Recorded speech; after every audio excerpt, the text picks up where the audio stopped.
Hello, dear ones.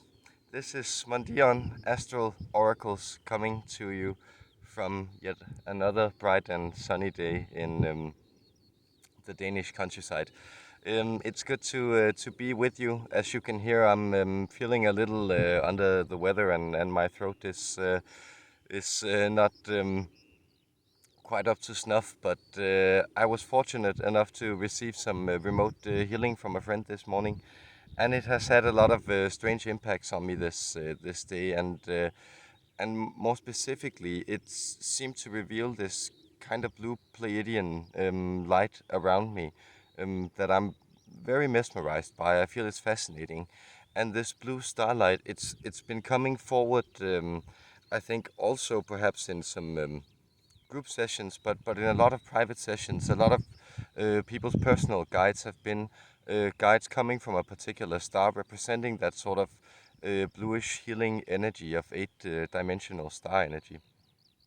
And the first entity I ever channeled was actually the Blue Pleiadians, just as an experiment for myself. And I don't know why in particular it was them, because I don't feel that connected to the Pleiades, or rather, I felt there's been a sort of block where I've been more inclined to work with other entities, and now I really feel like a strong Pleiadian presence in my life, especially today. And as I was meditating earlier and wanted to zone in or home in on a Pleiadian energy, this energy called Mira came forward, and I believe I may have seen some transcripts of this entity a long time ago, a few years back on YouTube, but I'm not quite sure. But she was feeding me all these interesting messages about numerology and ascension, and and essentially these are the terms we use for this. But my sense and a growing sense of this is also that there's something entirely new or strange going on with this entire metaphysical, physical mending and morphing and expansion that we term ascension. Because of course we tend to reduce things into categories we can understand, and sometimes we develop new categories and adjust them. But sometimes we also just have to marvel at the pure mystery of what is going on, because no matter how much sense we try to make of human experience in our words and in our culture, it's essentially it seems to be mysterious and always to be revealing new sides of itself, both to individuals but also historically. So I'm very excited about this message, and I've had this feeling. The word chrysalis, blue chrysalis, has just been popping up in a lot of times this morning. So I thought that will be the theme, and we'll try to see what she has to say about that. So thank you for being here, and I hope you enjoy.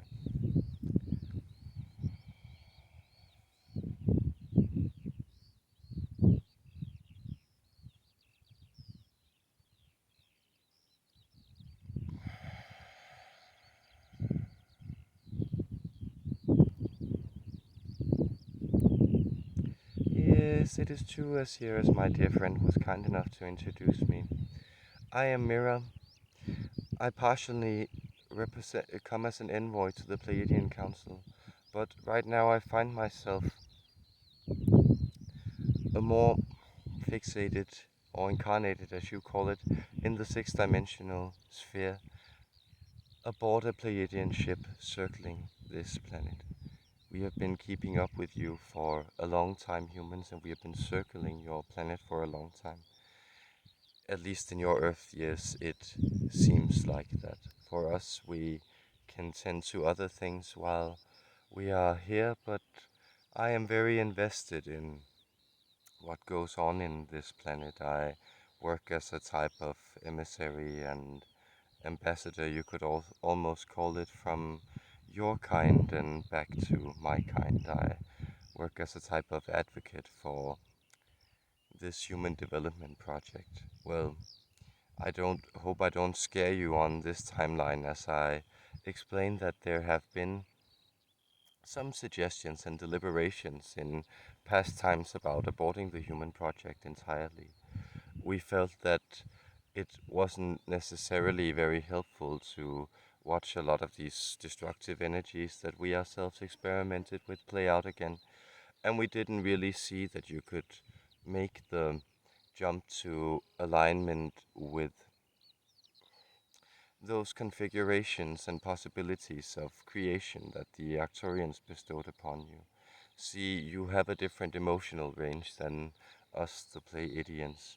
You would think of us perhaps as more cool tempered compared to you, and it had to do with tempering the melancholia and those other energies that infused the Arcturian art forms. Also, there was a wish from the Syrians to build some tonal codes into you, and so even as I vocal channel this, you will or may know that human vocal cords are quite different from the way we prefer to communicate, especially, of course, as I come from the sixth dimension, and you could think of, well, my others' perception of me shifting and mirroring as my intent shifts and sends out signals. That thing which you call speech, which you perform with your vocal cords, well, that thing we also perform with our skin and with our, let us say, emission of aura. It's a type of very fine or subtle code that also surrounds you, but that we developed a greater ability to discern. And so, as I say that it was deliberated, also know that we are not on a timeline where this became relevant. We are still marveling at humankind as you move into these things. It is true that often we focus our work on individuals, and so many of you, or let us say each and every one of you, are an individual as you hear this. And this allows us to attune to let us say, more narrow frequency band. So listening to this message, you are already attuned to this frequency band of higher dimensional energy. But there is an emission taking place here. Ooh, that this vocal cord seems a little too impaired to perform, but a high tonal pitch ring of angelic voices, it condensed into one single millisecond. That is what is being transmitted to you. And in each and every one of you, it's emitting a pattern of remembrance. And so, when I bring that message of blue chrysalis forward, I am speaking of the energetic cocoon that this planet has been nested in. See, for some reason it was very important for this dear one whose vocal cords I am operating right now, that he find a place with water in the background. That blue color, it was important for him to bring it in along this message. The idea here being that the blue color is a color of true discernment. It is through blue you connect to the true through and through. We also enjoy playing around with those audio codes when we get a little chance to gleam at how you do it.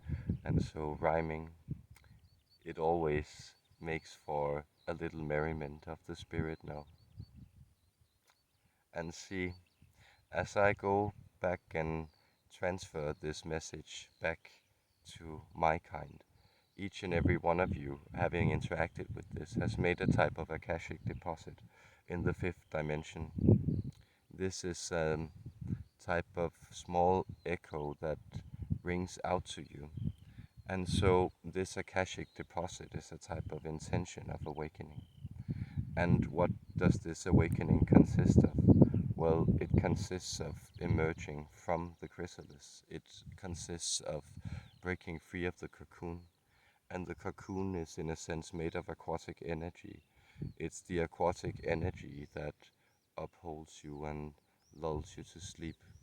And so as you move into windy energies, as you move into something that's also soothing to the subtle layers of you, you come into a path that many of you have called ascension. What it is, in a sense, breaking out of the limits of time into limitless energy, limitless personality, limitless infinity. Some of the ladders you approach this process with, this thing you call awakening with, are in the sequence of numbers, sacred and spread out throughout the cosmos. 5, 9, 3, 7,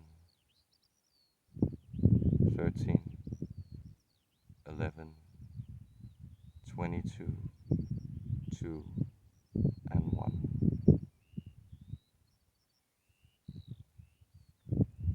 There is something for you to contemplate and play around with.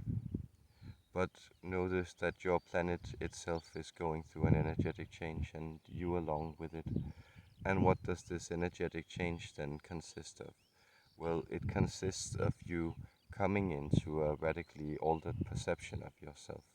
And this, of course, is not an altered state because it's stabilized. It is rather the normal state by which the old will begin to appear altered. But as you move into it, you will also begin to develop a sense of, let us call it supertime, literally being above time and witnessing the patterns taking place and the manifold patterns feeding into you. And so a way you approach this, and as you are learning to approach it, is through the realization of the concept of vibration. So much of what you have played around with for the last 100 years or so in the era that was at its inception termed modernism, but then just became the standard. It has had to do with transmission, with emission, with reception, and with waves, the beaming of waves. And so this is the transgression of limited space into limitless experience. Indeed, the technology we are relying on here to transmit a clear message to you that is not only of the energetic quality, it is also such a technology relying on waveforms and, well, non-local connectivity flowing in a binary network that is so complex that it begins to mimic organic circuitry, such as in your eyes and ears. And so, notice that these waves, radio waves, television signals, telephones, wireless connections, and all the waves and wave functions you have discovered in the minute and the most subtle dimensions of reality, and all the waves and cycles of your sun going through its own patterns. These are things you are discerning as you are moving into this state of supertime, this state of post-time. And so the chrysalis, why is it blue? It is blue to make you remember.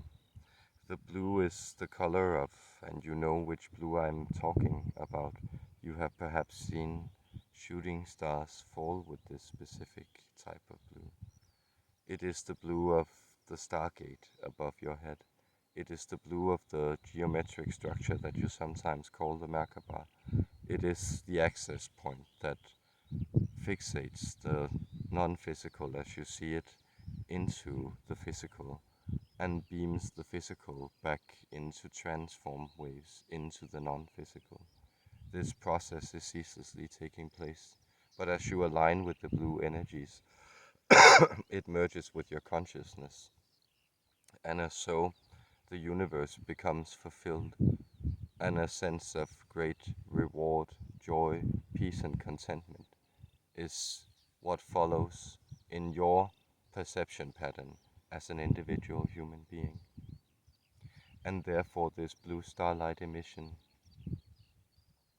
it is intending to open your hearts and your throat, and know that my vibration, as you may detect audially, it is slightly trying to hit a softer vocal spot than this throat or this program called a personality usually operates. And so it is struggling with the opening of the chest area. And so much healing is taking place in your heart centers, but it is rapidly flowing out to become spoken truth. And so many of you are becoming truthfully inclined. You feel the need to speak your power. You feel the need to state your place for yourself and then to others, and sometimes to others, to recognize where you yourself stand. That is a blessing that you can take with you. This chrysalis, it consists of many particular light codes. They are all tailored to you individually, but also following the archetypal pattern of an 11th dimensional configured humanity, that crystalline pattern that is pure you and pure everybody.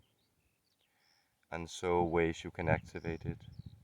I will transmit a healing vibration in our dialect of light language. As you tune into this, feel this diamond bodice surrounding you, becoming alive and malleable, liquid stone of ever-flowing pure light, brighter than the sun. It makes up your core, and it is what you consist of in our eyes and in the eyes of the Most High. Umlil ak inul eao enikendi austup it wilk it wil bat ak it unikel. If it tak inik it uit inik it une elok it ilupeng. Imikatal ustake fip inik edu alalok ilu unid ulalal el pinkilen.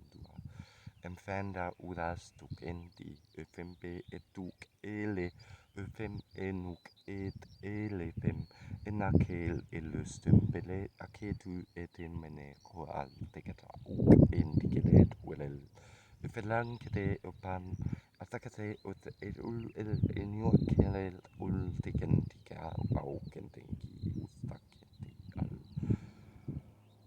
And so many blessings.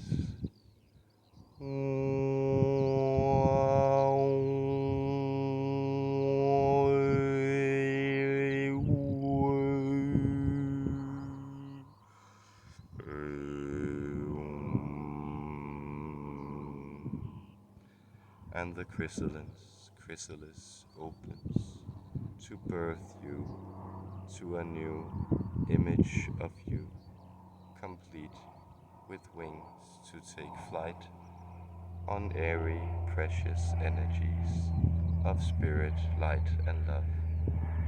I, Mira, of the Pleiadian High Command, I have been so happy to join you.